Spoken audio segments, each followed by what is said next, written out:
irmãos? Como todos estão? Espero que todos estejam bem, protegidos pelo nosso Senhor Jesus Cristo. Vamos orar para a gente começar a nossa aula? Pai, obrigada por tudo. Tem misericórdia de nós. Nos ajude a entender a Tua palavra, Senhor. Que possamos engolir a Tua palavra, Senhor, e levar a Tua palavra como o Senhor ordena a João, lá no capítulo 10. Muito obrigada por tudo. Em nome de Jesus, amém. Bom, irmãos, falar muito rápido, tá? Muito resumidamente. Então, eu convido o irmão a participar da nossa IBD no domingo, para que possa entender de uma forma mais profunda o que iremos falar aqui, tá bom? Então, a primeira coisa a gente precisa entender, a partir do capítulo 8, é onde a gente vai discorrer o estudo. Mas antes disso, a gente precisa entender que Apocalipse, ele é subdividido em 7 sessões. A primeira sessão nós já vimos que foi Deus falando com a igreja. A segunda sessão começa no capítulo 4, a gente viu a igreja sofrendo, sendo perseguida, e agora a gente está entrando na terceira sessão, que é a partir do capítulo 8, que é o juízo de Deus sobre o mundo que perseguiu a igreja, tá bom? Isso é muito importante. Antes da primeira trombeta soar, o verso 1 fala que houve um silêncio no céu, né? É um interlúdio antes do soar das 7 trombetas. E no verso 3 a gente vai ver que as orações dos santos subiam como incenso para o altar. Então a gente tem aí duas interpretações assim que são as linhas mais próximas, né? A primeira interpretação é que esse silêncio veio porque o céu estava ouvindo o clamor dos santos. Lá no verso 3 diz que todos os santos clamavam. Então não eram somente os mártires, como nós vimos lá anteriormente, que os mártires clamaram e perguntaram para Deus: até quando, Senhor? Aqui são todos os santos. Eu e você podemos clamar e pedir a Deus, né? A suplicar a Deus que venha ao juízo, para que possamos participar da eternidade o quanto antes. Aqui, essa é uma das interpretações. A outra interpretação é que o silêncio também pode ter ocorrido por conta da magnitude do que está por vir, né? O soar das trombetas vai trazer um juízo, vai trazer uma dor indescritível. Então esse silêncio foi diante da magnitude de toda a dor que está vindo ao soar de cada trombeta, tá bom? Então a trombeta ela soa para chamar, né? Para chamar ao arrependimento. Vamos falar muito rapidamente das 4 primeiras trombetas, porque está sendo dividido em 2 chamadas. Em 2 partes. As 4 primeiras falam sobre a chamada de Deus, sobre o juízo de Deus na natureza, e as 3 últimas trombetas já é o juízo de Deus sobre o homem. A primeira trombeta diz que haverá calamidades, né? Virá chuva de saraiva, só que aqui ele é acrescentado com sangue. É muito mais grave do que a saraiva lá do Êxodo, né? É com sangue. Então a gente vê aí os terremotos, os tsunamis, né? As calamidades naturais, as catástrofes naturais. E aí a gente vê aí nessa primeira trombeta. A segunda trombeta, ele fala que vai atingir as embarcações, vai atingir os portos. Então aqui está falando da comida, né? Do racionamento da comida, como a fome na terra, né? A terceira trombeta vai falar que a água doce se tornou amarga. Ao contrário lá do Êxodo, que a água amarga se tornou doce. Então a gente vai ver aqui o problema com a água potável, que está tão presente aí nos dias que estamos vivendo. A quarta trombeta, ela vai falar sobre as calamidades do céu.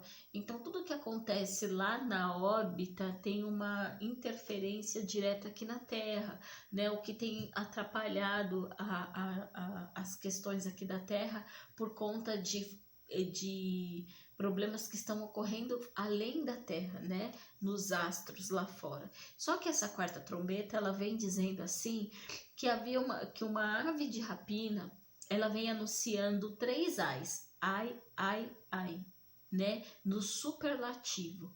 Então, a quinta, sexta e a sétima trombeta, cada uma é um ai. Então, vai vir o juízo de Deus sobre o homem. E é aí que a gente vai se aprofundar um pouquinho, mas muito rapidamente por conta do tempo. A quinta trombeta é o primeiro ai. E a quinta trombeta diz que vem um anjo caído, né? É uma força demoníaca que pode tocar a todos, com exceção daqueles que têm o selo de Deus, né? E essa força demoníaca vem com um exército muito grande. E esse exército, ele vem em forma de um animal, né? É figurativo. Não podemos esquecer que o Apocalipse é figurativo, tá bom? Então, esse animal, ele tem corpo de gafanhoto, dente de leão, rosto de homem, cabelo de mulher, uma coroa na cabeça, né? Ele é protegido por uma armadura de ferro. Então, o que isso está dizendo? Que o diabo pode vir, ele é sensual, né? Ele seduz. Ele é inteligente como o homem, né? O cabelo significa a sedução da mulher, o rosto de homem é a inteligência, o ferro é a força, porque ele não pode ser derrotado com armas humanas, e a coroa é porque ele está sim liberto, está sim com permissão para reinar. Mas aí existem algumas restrições. A gente não pode esquecer que tudo está na mão de Deus. Então ele pode reinar desde que ele não toque a erva, desde que ele não toque a natureza. Ele pode reinar desde que ele não mate. Ele pode atormentar, mas não pode matar. E ele não pode atormentar os selados de Deus, né? Então ele tem uma força limitada por Deus, inclusive no tempo. Quando fala lá que ele só pode reinar por 5 meses, a gente não vai interpretar literalmente, mas quer dizer que ele tem um tempo para começar e para terminar esse reinado, tá? Isso é importante. E aqui, não vou conseguir me aprofundar aqui, mas uma coisa que eu queria ressaltar aqui é que o pastor Hernandes Dias Lopes trouxe uma reflexão que falou muito ao meu coração. Ele falou assim: os espirituais, aqueles que são de Deus, são conhecidos no céu, na terra e no inferno, porque o exército desse rei, de Satanás, eles sabem que não podem atormentar os selados por Deus, ou seja, o diabo conhece quem é selado por Deus. Então a gente precisa pensar muito bem no nosso comportamento, porque o céu tá vendo, a terra tá vendo e o inferno tá vendo, né? Só que até aqui ele só pode atormentar, é o primeiro ai. O segundo ai se agrava um pouco, porque no segundo ai, além de atormentar, ele pode matar também, só que mais uma vez com poder limitado. Ele não pode matar generalizadamente, ele pode matar um terço, apenas um terço da terra, né? E aí como é que ele vai fazer para matar? Ele instituiu a guerra.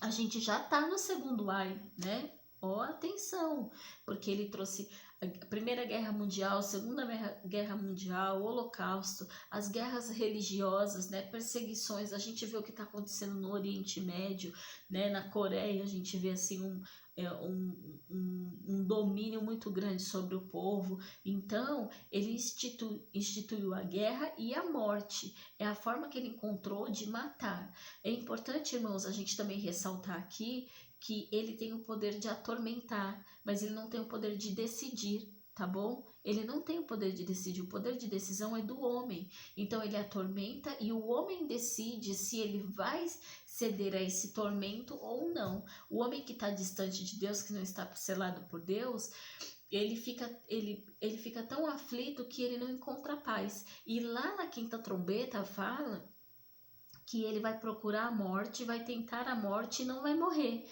Isso não é literal, tá? Mas o que ele está dizendo é assim, que quando a vida é ceifada, o tormento não termina, porque aí será um tormento eterno. Então morrer não vai tirar a dor. Morrer vai piorar, porque vai eternizar o tormento.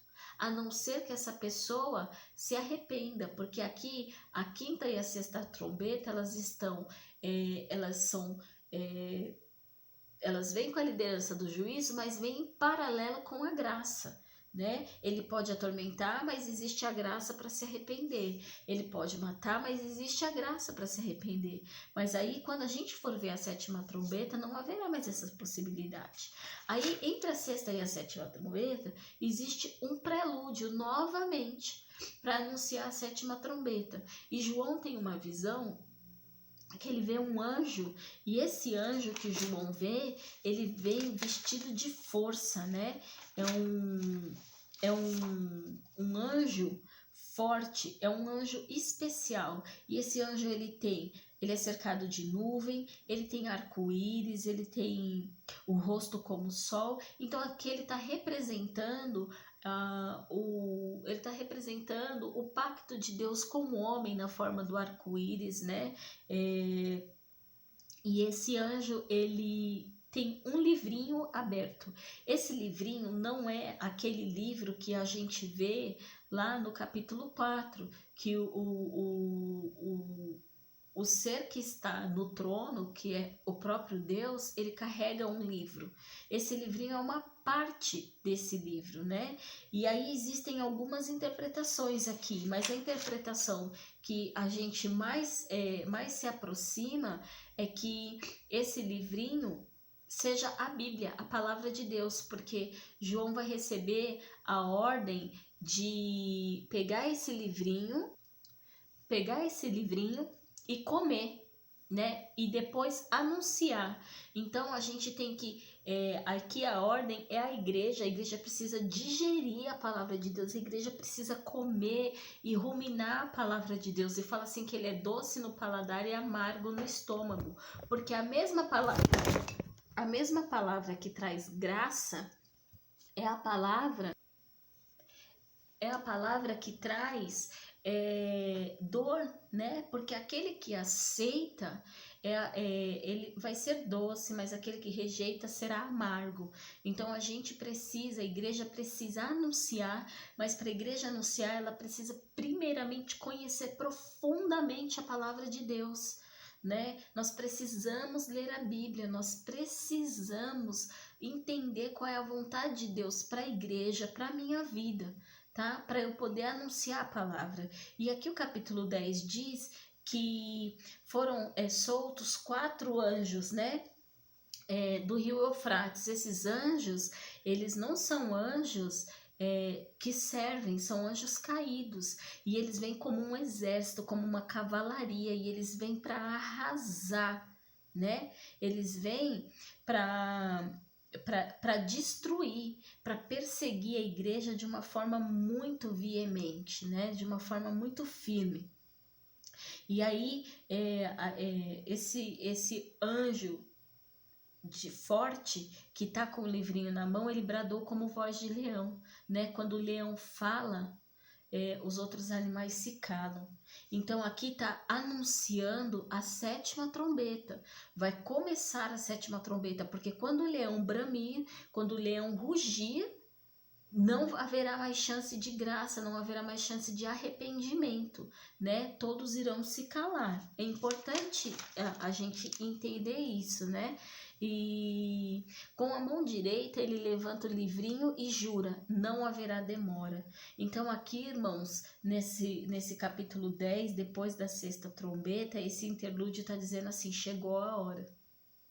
Chegou a hora, e a hora em que Jesus irá a reinar supremo, porque Jesus, ele vai assumir a partir daí o juízo, e não haverá mais como voltar atrás. Aí não tem mais arrependimento, é o que vai dizer a 7ª trombeta, tá bom? A gente vai entrar no capítulo 11, e o capítulo 11, William Buckler fala que é o capítulo mais difícil de ser interpretado de Apocalipse, e eu vou confessar para os irmãos que eu concordo com o que ele diz, né? Porque ele dá margem para muita interpretação. Então a gente vê lá a figura do santuário, né? E significa a separação da igreja do mundo verdadeiro, né? Porque ele fala assim que é para separar o santuário, uma parte do santuário e deixar a outra parte de fora, medir o santuário. Então existem várias teorias, né? Existe a teoria de que é a reconstrução do templo, e aí com todos os ritos e cerimônias. Há quem pense que a oportunidade apenas para os judeus se arrependerem, né? E seria uma salvação específica para os judeus. E há a linha de pensamento que mais se aproxima do que o livro traz, que é a separação da igreja verdadeira do mundo, né? A igreja, aqueles que estão na igreja verdadeiramente e aqueles que estão na igreja, mas ainda não têm certeza do que querem. E aí há essa separação, né? Deixar fora do átrio, separar os verdadeiros daqueles que ainda não se firmaram. Medir o santuário, lá vocês vão ver esse termo, a gente pode interpretar como proteção, cuidado contra danos, né?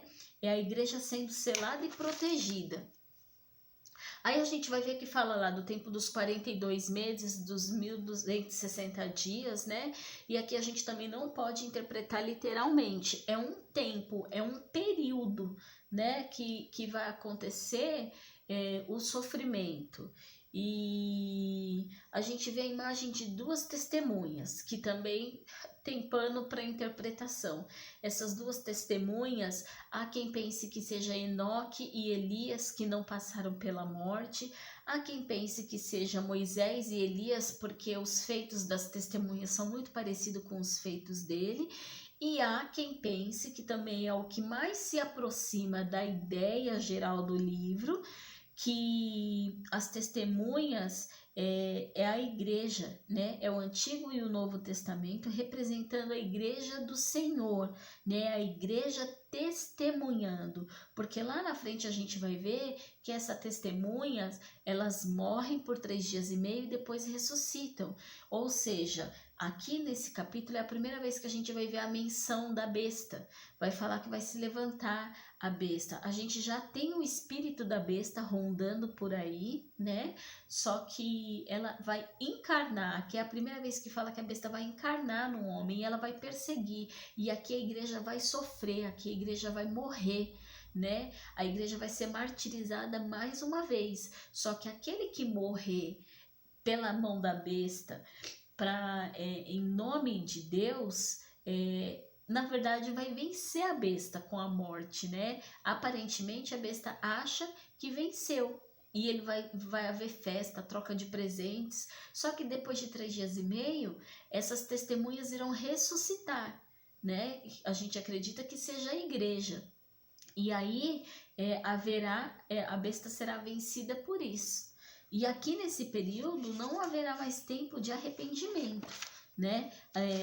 Não haverá mais a graça. A graça aqui já passou, porque aqui é o tempo do juízo, né? É o tempo do juízo de Deus. E a gente vai ver a sétima trombeta tocar, e antes de começar a tocar, houve silêncio novamente, por causa da gravidade do período, né? A gente está entrando naquele período em que não haverá mais arrependimento, né? Mas a diferença é que na sétima trombeta, no começo, houve silêncio. Lembra o silêncio de meia hora? Mas na sétima trombeta não há silêncio. Quando a sétima trombeta toca, há uma grande voz do céu, né? É um anúncio de vitória. Chegou o momento. Ele reinará pelo século dos séculos. Cristo está no controle, mas ainda não há plenitude, porque Satanás ainda reina. Então, quando toca a sétima trombeta, Jesus vence todos os inimigos e vem a vitória, e a sua vitória será consumada, né? E nos dias da sétima trombeta é um período, tá? É um período porque lá no capítulo 10, versículo 7 diz, nos dias da sétima trombeta, então ele significa que é um período, mas aqui não tem mais salvação nesse período, né? Enquanto teve o primeiro ai, o segundo ai na sexta trombeta, enquanto a igreja estava testemunhando, enquanto João viu que ele tinha que comer o livrinho, que ele tinha que anunciar a palavra, enquanto as testemunhas estavam sendo martirizadas pela besta, havia ainda a possibilidade de arrependimento. Mas quando tocar a 7ª trombeta, quando os salvos ressuscitarem e Cristo descer, não tem mais negociação, tá bom? Não tem como entrar o arrependimento aí, e a igreja será julgada, os ímpios serão julgados. A igreja descerá juntamente com Cristo, né? Ou subirá, Cristo desce, a igreja sobe na mesma nuvem com Cristo, e a igreja reinará com Cristo, tá bom?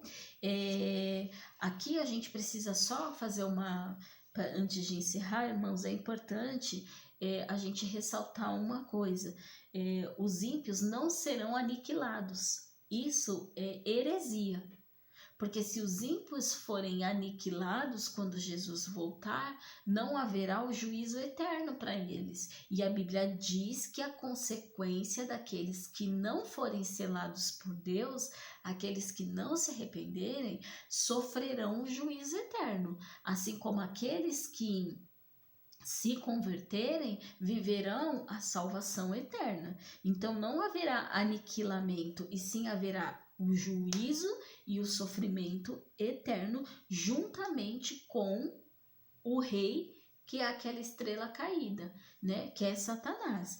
E aí a gente vê que no finalzinho do verso quando a trombeta, depois do toque da 7ª trombeta, haverá uma purificação, né? E a gente vai ver o santuário aberto. Outra coisa que é muito importante a gente ressaltar, na Bíblia, lá em Apocalipse 21, 22, diz que não há santuário no céu, porque a purificação foi feita lá no Calvário. O santuário aberto é a comunhão total de Deus para com os santos, para com os salvos, já com seus corpos purificados, tá bom? E aí a gente vai ver que lá tá a arca, e da arca sai trovões, né? Porque a arca traz a remissão para aqueles que foram perdoados e traz juízo para aqueles que foram condenados. Então, é muito importante a gente ressaltar isso. Não há aniquilação dos ímpios, e sim juízo eterno. E esse santuário aberto não é um santuário no céu, e sim plena comunhão de Deus com o homem, porque Cristo venceu, porque Cristo aniquilou o mal, não os ímpios, né? A gente vai ver que aqui, enquanto os ímpios estão sendo julgados, eles estão blasfemando. Para a gente concluir, teve que pincelar muito rapidamente, mas para a gente concluir, uma coisa importante a gente entender, irmãos: sofrimento não traz arrependimento, né? A gente vê os ímpios, mesmo sofrendo, sempre blasfemando ou fugindo de Deus. Lá no capítulo 6, eles se escondem em cavernas, né? Quando os selos abrem. Então, o que traz arrependimento é consciência da glória de Deus. Isso traz arrependimento. Sofrimento não traz arrependimento. E uma outra coisa que é importante para aqueles que já são salvos, que nós somos conhecidos no céu, na terra e no inferno. Como eu tenho me comportado? Quando Cristo voltar, eu vou ser quem? Aquele que corre e se esconde nas cavernas, como é descrito lá no verso 6? Ou você é aquele que, mesmo debaixo do juízo, vou adorar a ídolos, como é descrito no capítulo 10? Ou eu vou ser aquele que é selado e reconhecido no céu, na terra e do inferno? Que Deus nos abençoe e que nós possamos ser reconhecidos como selados por Deus em tempo oportuno. A 7ª trombeta está para soar. E onde eu estou? Em que momento da minha vida eu estou? E quando ela soar, eu vou poder ouvir e eu vou poder glorificar a Deus, ou eu vou me esconder? Que Deus abençoe a sua vida. Um beijo, eu amo vocês.